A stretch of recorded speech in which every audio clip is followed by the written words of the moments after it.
I'm Lisa Parenteau, and I'd like to welcome you to Lifting Others as We Rise, the podcast where we dive into the world of real estate and the power of positive thinking.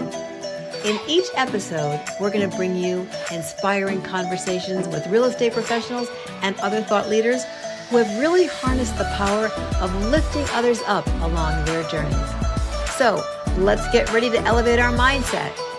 Lifting Others as We Rise podcast, where inspiration is a catalyst for action. Let's go.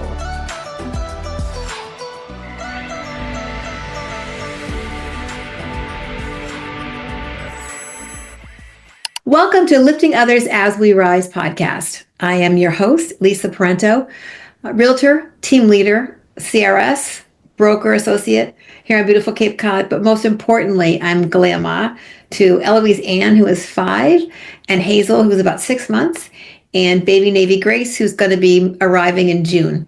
So that is my most important role as we grow older. Some of us are fortunate enough to have that role, and that is certainly my most fun and most fabulous.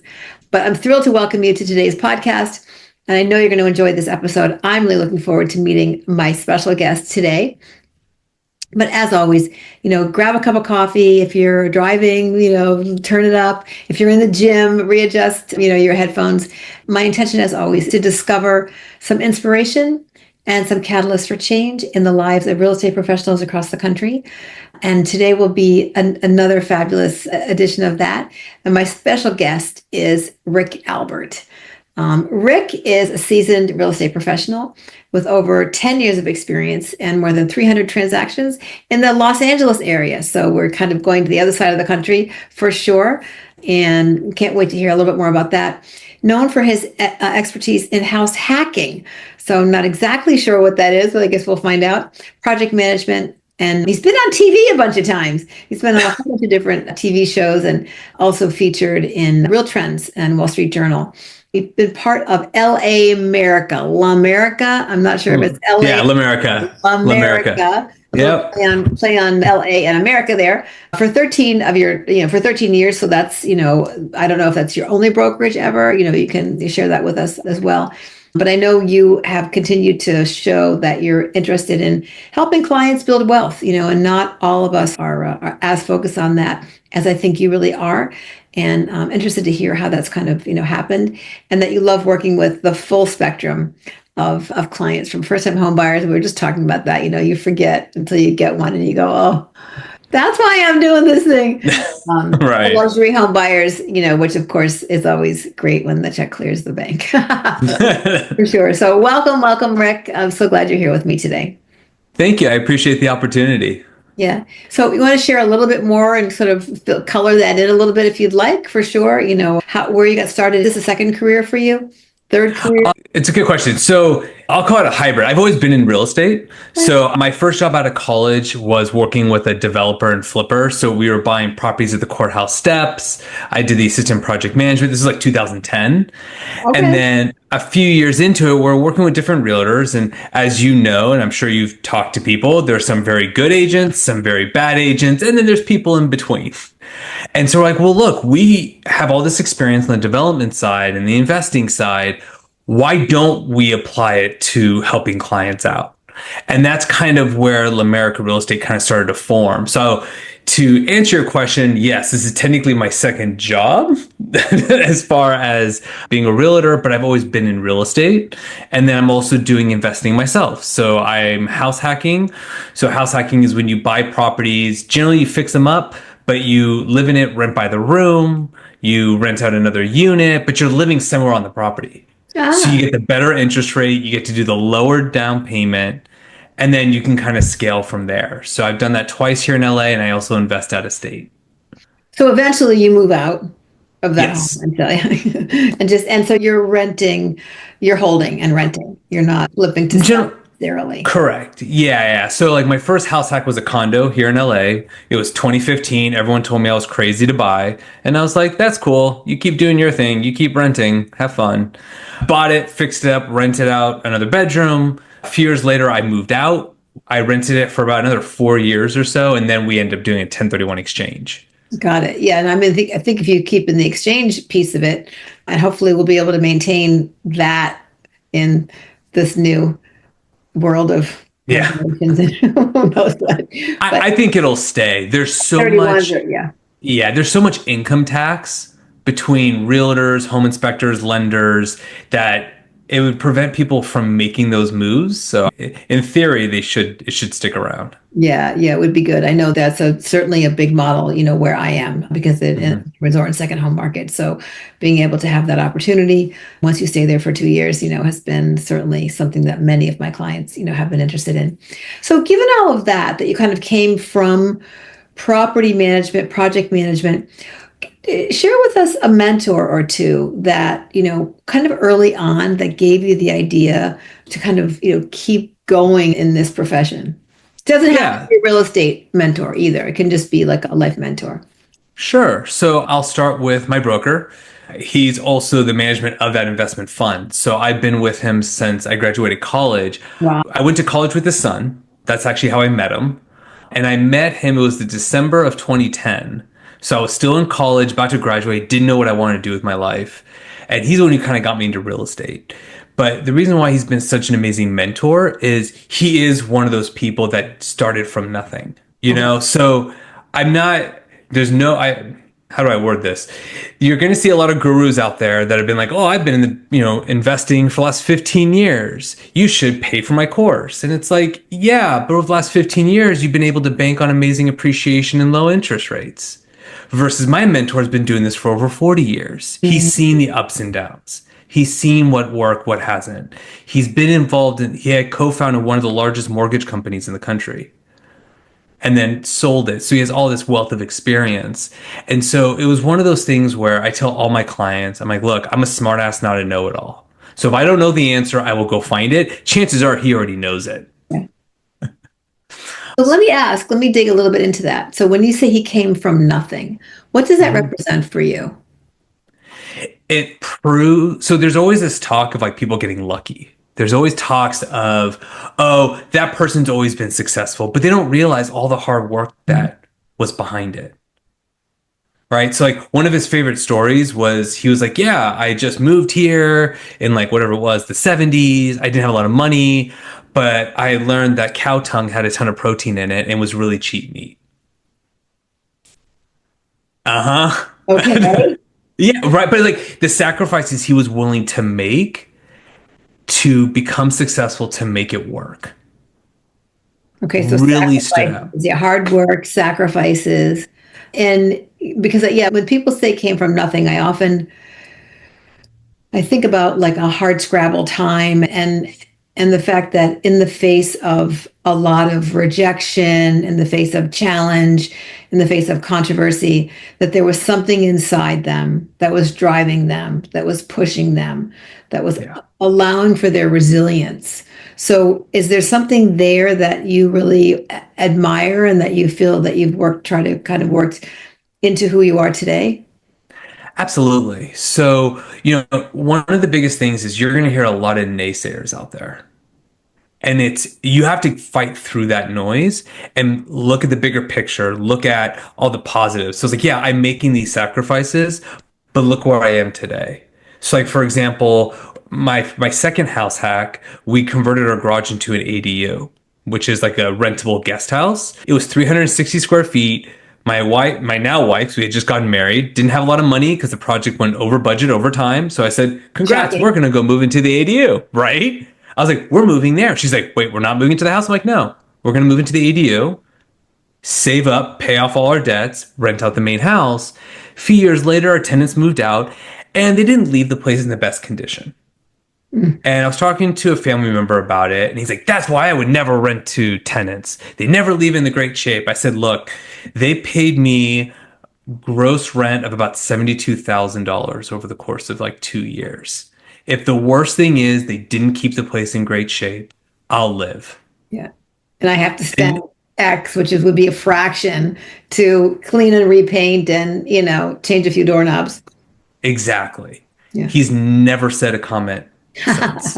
Or like I met with friends and we're all like on a Zoom call and they live in a more expensive part of town than I do. And they're like, oh, we should all go grab beer. I said, great. Like, oh, well, Rick lives in the valley. So LA's divided. So the northern portion is generally less expensive. And they're like, well, Rick lives in the valley. We live on the west side. Like they're trying to brag. I said, you rent on the west side. I own in the valley. Yeah. Now I'm helping one of them as a client buy here in the valley. So it's like, so when I see the sacrifices that other people have made and realize like, okay, they're cutting through the noise. They know what it takes to be successful. That kind of stuff does inspire me. And it's a constant reminder that we have to grind. You create your own luck. Who are you meeting? Are you going out and meeting the people? That sort of deal. Yeah, yeah. So on that same line, can you think of a time that there was kind of a catalyst, for a change like that was really a surprise? Like you did not expect that situation to happen. One of those synchronicity or just like, where did that come from? So many. Okay, so one that like financially was interesting was actually the first condo I bought.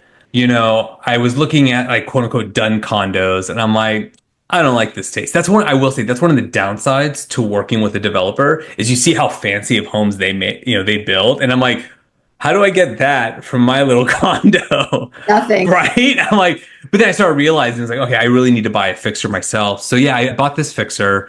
I remember it was $225,000, which very low price point for LA. You can't find that anymore. Nor here. Right. The owner had lived there for like over 30 years. She was a heavy smoker. So it just sat. But I knew because of the background, I knew how to get through all that. My old broker used to say, you want to smell the equity. Uh-huh. Yeah. I'm going through this and I'm like, this is not a big deal. And it's a condo, right? Fast forward 7 years, and I did put about, let's call it $25,000 over the course of so many years. I sold it for $453,000. Nice. I almost doubled my money. Yeah. So when all those people, even like potential clients, and I'm like, look, you should buy in this complex. This is where I bought it now. I'm like, okay. And then they find out what I sold it for. They're like, damn. Yeah. Damn. And that also helped me jump into investing out of state. Right. And doing all that as well. Was a catalyst that gave you the capital and the confidence, right? Correct. To be able to make some different decisions, and you probably did not expect that would happen when you were standing in that stinky, No. I was never intending to invest out of state. That was never my intention. At the time, this was 2022, when my tenants moved out, there was still the eviction moratorium in LA. And so it was one of those where like I could put in the perfect tenant, but literally the next day they could stop paying and there'd be nothing I can do about it. So at the time I was actually forced to sell. Yeah. Right? Because I'm like, I just can't take that risk. I have a family, I have this, I have that. And that's what got me. I got a business partner, someone who I trust. We bought a property together. I bought in another market. And since then including my personal residence, I think I'm up to like 17 doors. Wow. And it was all from that little condo. I used the HELOC from the condo to help buy my second house hack. How are you supposed to do it? Yeah, it's like when everyone else is like, no, I'm scared, I'm this, I'm that. It's like, as long as you hold on to the property long enough, real estate's very forgiving. Well, but you were also willing to do the hard work. And that's what I find so many people in all generations. We can say it's sex or whatever.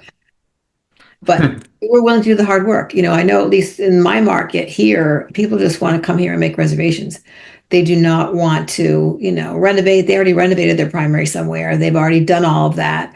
We have a historically very challenging contractor universe here. So there are not many young folks that want to buy something very stinky. And, there's some investors that want something really wrecked because then they can of course. paper very quickly. But a young couple coming here, knowing that they're going to have to live in some kind of squalor for a little while, that is not, that. So you were fortunate in that way, and fortunate with your partner that she was willing to move into a 360 square foot garage. Bless her heart. Are still married. We have a little one now. Right. Congratulations. And, and it's funny because like she wasn't necessarily on board with house hacking, right? Because not everyone's like, well, I don't want a tenant living on my property. I'm like, well, it's no different than living in a condo and your neighbor being a rental. Right. But then once she started seeing what we gained out of it, equity, buying all this other property, she's like, okay, I get it. Because like the reality is like the rent on our house now is more than what our payments are. Of course, that's how it's supposed to work, right? Yeah. right? That's how it's supposed to be. Yeah. So, Well, good for you, for sure. That's. yeah. So in this, as you've been going through some of these, I'm quite sure you'll be able to share something. Tell me about a challenge that happened that now, looking back, you're able to say, that was something that really built my resilience, that really built my ability to navigate challenges. I didn't know I had it in me, but that was a challenge. I love to talk about people's challenges as well as joys, of course. Yeah. So, when I started off as a real estate agent, we're a small brokerage. It's really just me and my broker. And so there was a lot of learning to be done. And so, you kind of prospect, but it can be challenging. You have all the scripts, but like either way, it's such a competitive industry, right? Especially LA. It's right because people are promised all this money when they realize that's not the case. But that's a whole nother conversation. And so I got into real estate coaching, right? I got a coach. We talked through it and we realized that, riches are in the niches. And it was at that point when I was like, look, I need to dig deep into what I'm good at, what I know, and find people that appreciate it. And that's when I started working with like house hacking clients or even clients who aren't necessarily real estate investors, but they appreciate and understand the value that an investor friendly agent brings. Right? We go through a house that's been sitting on the market and it's like, well, yeah, but if you do this and this, you fix the floor plan and it doesn't cost a lot of money. But that's vision. That's some vision too, right? I mean, that's being able to sort of take those walls down in your mind and not everyone. Correct. So, but it was but from our experience on the construction side, I was able to see it. So I think it's really, once I started learning what I was good at and the type of clients that would appreciate it, business actually came easier. I mean, last year, I actually made more money last year than I did the year before, and I didn't do any marketing. Good year last year. Yeah, because my daughter was born. So like that was a learning curve, right? As I'm sure you're seeing kind of hands on. Yes. But I was still so grateful because people started coming to me. And so, over the last few years, that's been a really big pivotal moment in me and my career and also understanding my own personal worth. Because, being a real estate agent is tough. And a lot of people will work with clients that spin their wheels. They meet with sellers with unrealistic expectations. But now it's like, no, this is how it is. If you're not on board, then there might be another realtor for you. So tell me a little bit more about that self-worth. So what happened? What was the catalyst for that kind of self-examination, that willingness to take a look and to take a different perspective, or at least have that become a bigger piece with intention of who you are? That usually comes with a challenge first. Yeah, a great example. I worked with a buyer for like over a year and he never bought anything. I was spinning my wheels. And so what did you do? What was the realization and what action were you able to take? I realized that what he wanted didn't exist. That never happens, Rick. Come on. I know. Or like, even if like conceptually it would exist, it may not actually exist, right? Like, oh, I want a certain price point, a certain area. It's like, well, theoretically, yes, that should exist, but it just doesn't.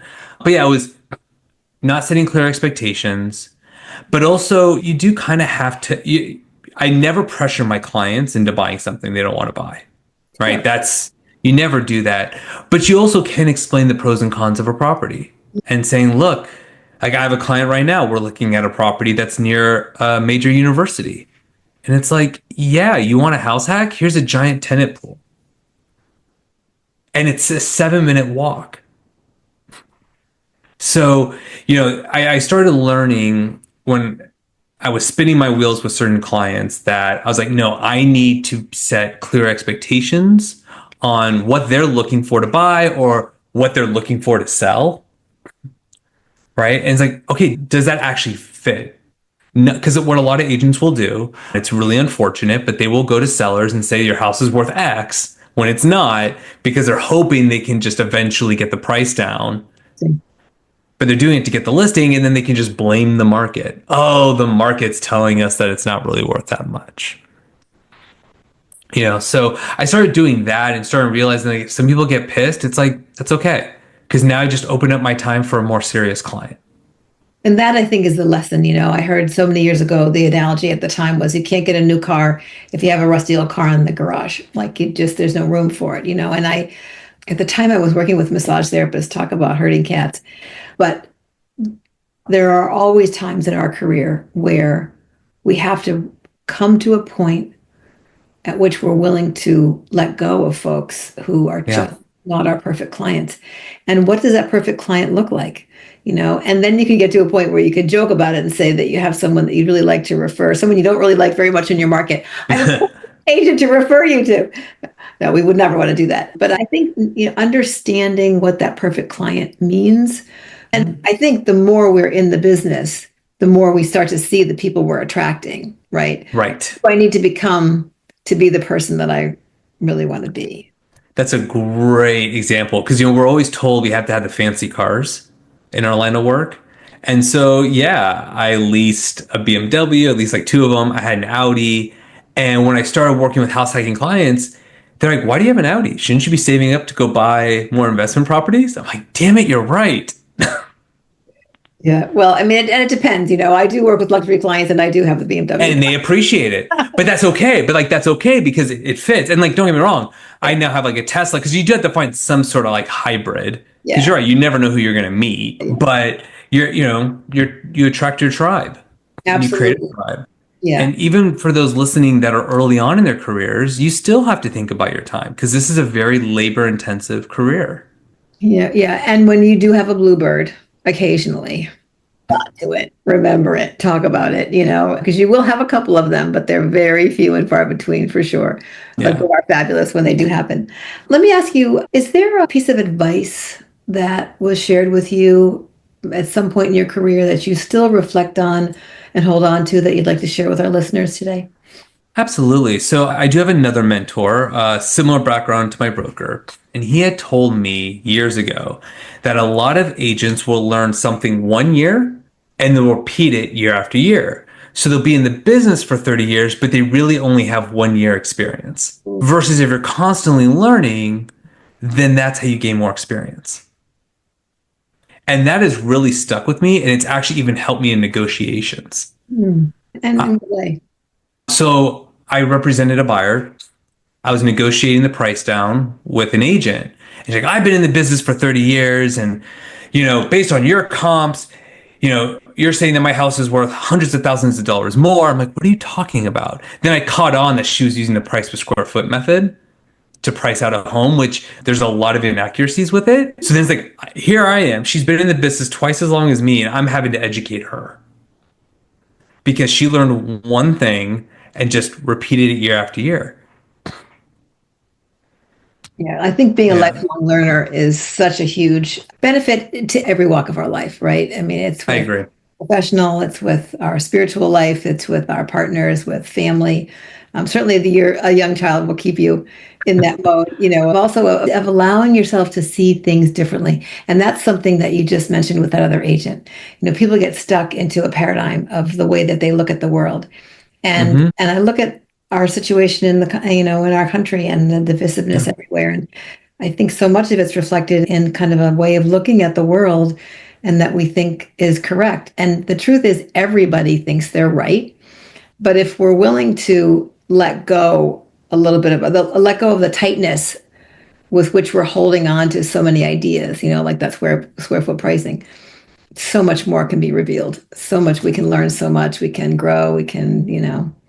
I totally agree. It's very common to meet people where they will only agree with you if it fits their narrative. And it's like, how do you grow as a human being? How do you comprehend what's going on out there in the world if you just don't take a second and listen? Yeah, yeah, for sure. So this has been really great. I have one question that I love to ask all of my guests as we're starting to wrap up, and that is this. What is the best, most uplifting compliment you've ever received?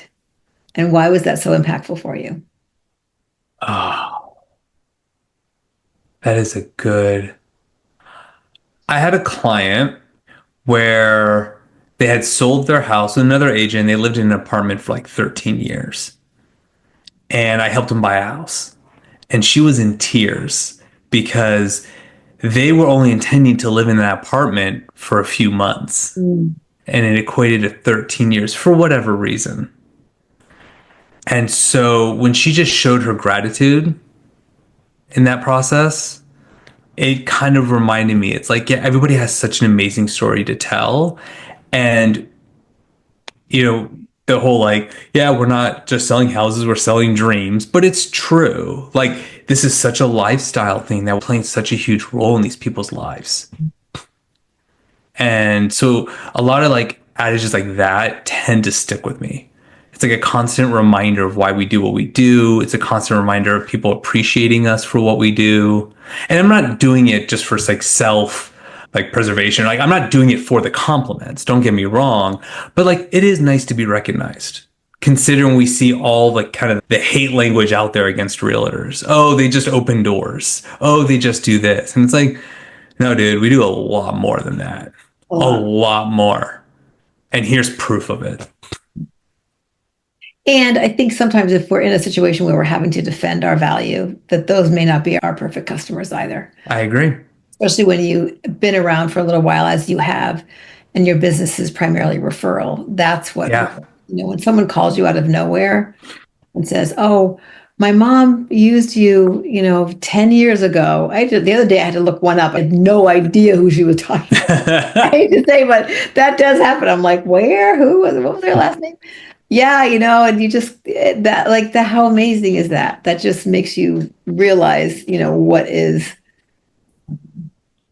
how we can be fed if we are in alignment, with service. I mean, to me, this is a service business, For sure. A lot to that. I think you mentioned something that's also so impactful, that when we take the time to listen to others' gratitude, that can change everything for us. That can be the way shower, that can be the light that is really. So thank you so much for sharing that. I really appreciate it. Of course. Thank you for coming on the podcast today. This has been really great, Rick. I look forward to connecting with you in the future. And thanks again for taking the time.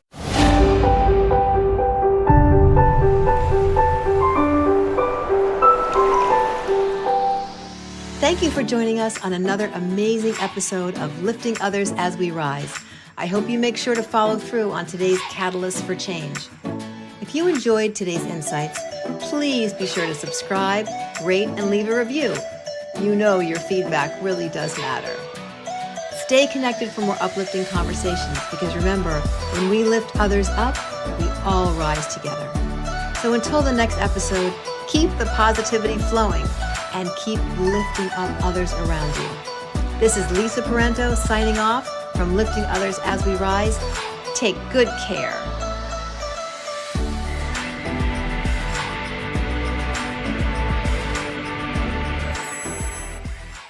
Thank you so much for joining us on another amazing episode of Lifting Others as We Rise.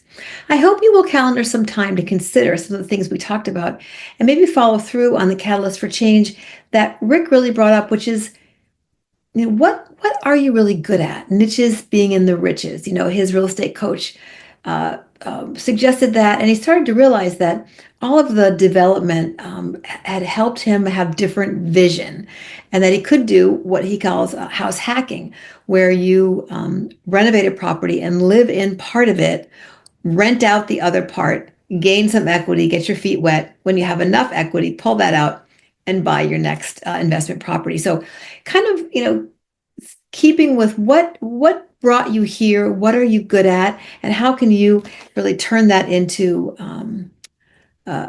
more of a business focus, and then you're excited about every bit of what you're doing. If you did enjoy today's insights, please be sure to subscribe, rate, and leave a review. Your feedback really does matter to us.